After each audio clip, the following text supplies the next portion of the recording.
Hey there. Okay, we're starting lesson three, and this is about what blocks your intuition. So, again, this is probably much more entertaining reading than the first couple of lessons, but let's really talk about what blocks your intuition. Let's see what I wrote. Okay. What blocks the intuition? We often get in our own way when it comes to receiving intuitive hits. You may actually think that you aren't very intuitive. The truth is, intuition is about the vibes you feel. Consider this: you know the vibe of a room when you walk into it. A room where the SAT is being administered has a decidedly different vibe than a room where people are celebrating a birthday, right? And this is something that we cover when we talk in my universal law course. We talk about the law of vibration and how our bodies are built to sense these things. We are vibration sensing machines. So of course you know when you walk into some of the room when two people have just been arguing, or when they're caught doing something that they shouldn't be doing. You know that vibe, right? So we have that. When it comes to our inner knowing, we can become blocked by our fears, doubts, and emotions. Our brain can become triggered and we can end up feeling sadness or anxiety. These emotions can sweep us away and we won't notice our current environment. It's for this reason that we spend a lot of time clearing our energy and healing our emotions where they need to. It's called doing the work, and it's completely necessary. And yeah, most of my courses are about doing the work. Okay. It's necessary because unresolved feelings need a place to land. Refusing to feel what you feel is the first step in creating dis-ease in your body. With nowhere to go and no release in sight, your body creates a physical reaction to the stuck energy. Becoming blocked happens to all of us. This is why we do the work, because we need to get underneath all the voices of fear and doubt and find your inner voice. The voice of your intuition is very quiet, but believe me, you'll recognize it when you finally feel it. Remember, intuition is a feeling. Your biggest block to your intuition is your brain. Much of this course is about tapping into the wisdom of your body and convincing your brain to let go. As you proceed through this course, there are a couple of ideas I want you to hold on to.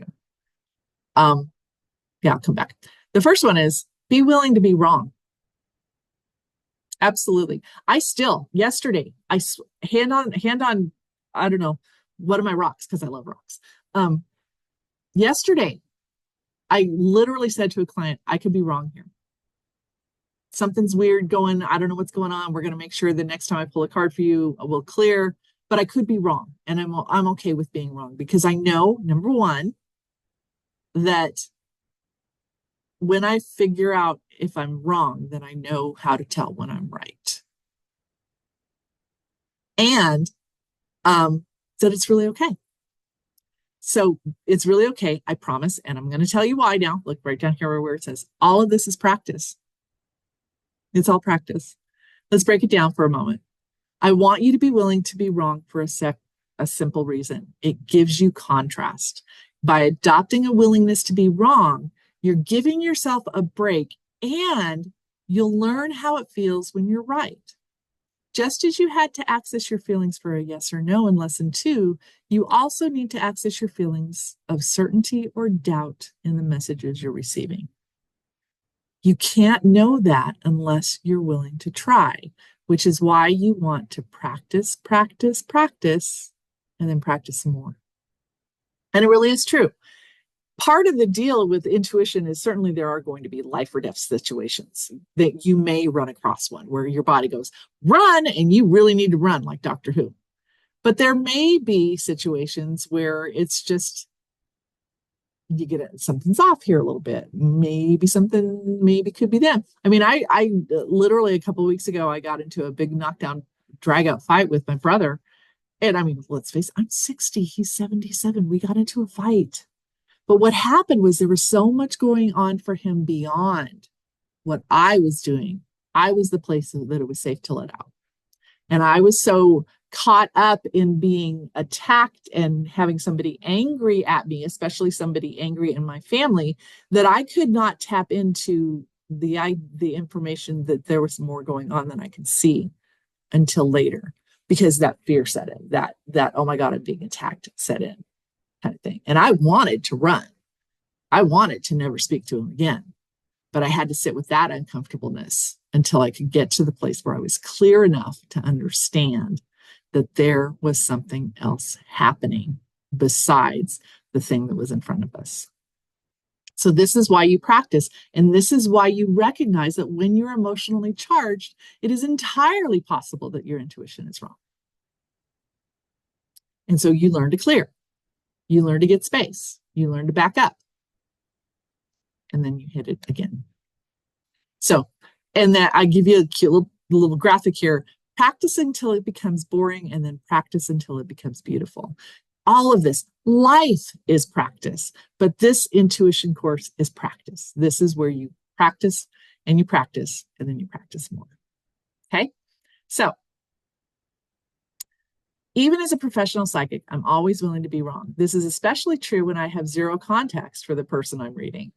At best, I'm taking a shot in the dark as I try to interpret the energy and the impressions I'm receiving. And I did. I worked on a psychic hotline for a while. And people would come in and expect that I would know right away.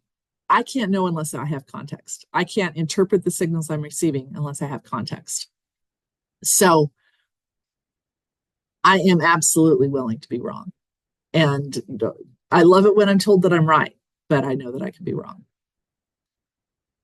For you in your personal life, it's become about becoming familiar with the messages your body is sending and absolutely learning to trust it. I've had situations before where I've received a strong intuitive hit to go in one direction or another, or to not go somewhere. Sometimes it makes absolutely no sense at the time. And sometimes I will never understand why I shouldn't go at a certain moment. I only know that I've learned to trust this feeling implicitly. I trust my body and I trust my instincts. It's like when you're late to go someplace.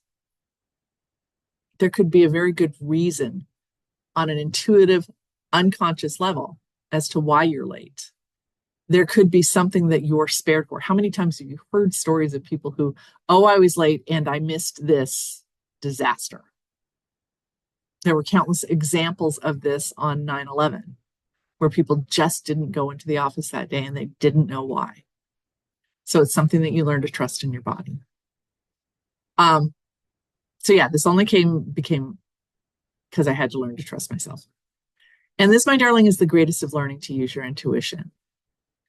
I know what it's like to not trust yourself, and it's maddening. Of all the people in the world you should trust, you are the only one who knows the journey you have traveled, and you're the only one who can decide whether something is right for you.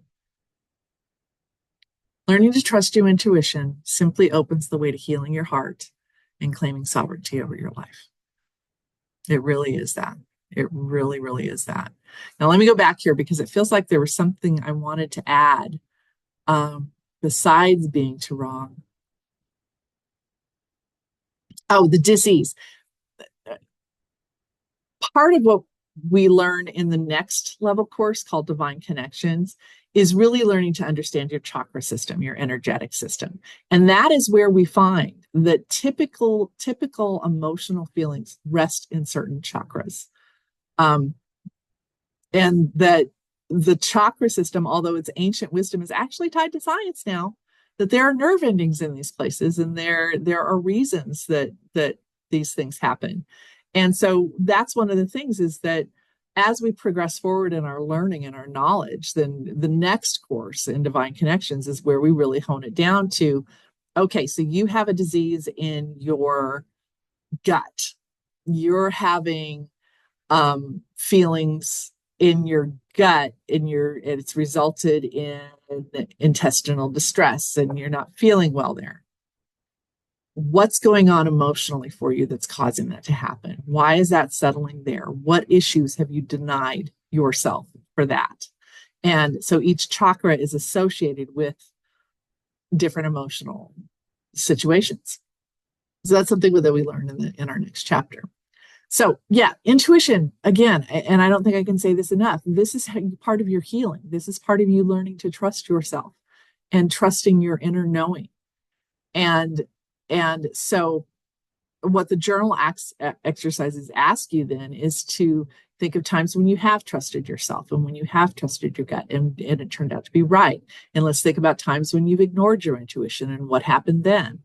And it really kind of makes you kind of hone in on what your body does when you're using your intuition. So enjoy this lesson, and we will move on to the next one. Oh, there's a video here of Can Your Intuition Be Wrong? I like that was, and I was younger, my hair was a different color. Um, but video lesson 3 is just a video that I answered for someone about being wrong. And it kind of reaffirms what we said here today is that the reason you're okay with being wrong is because you learn what it's going to be right. And then we will be dipping further into our lessons about mindfulness and meditation and going back to those blocks and overcoming those blocks. All right, so we'll see you on the next one. Bye.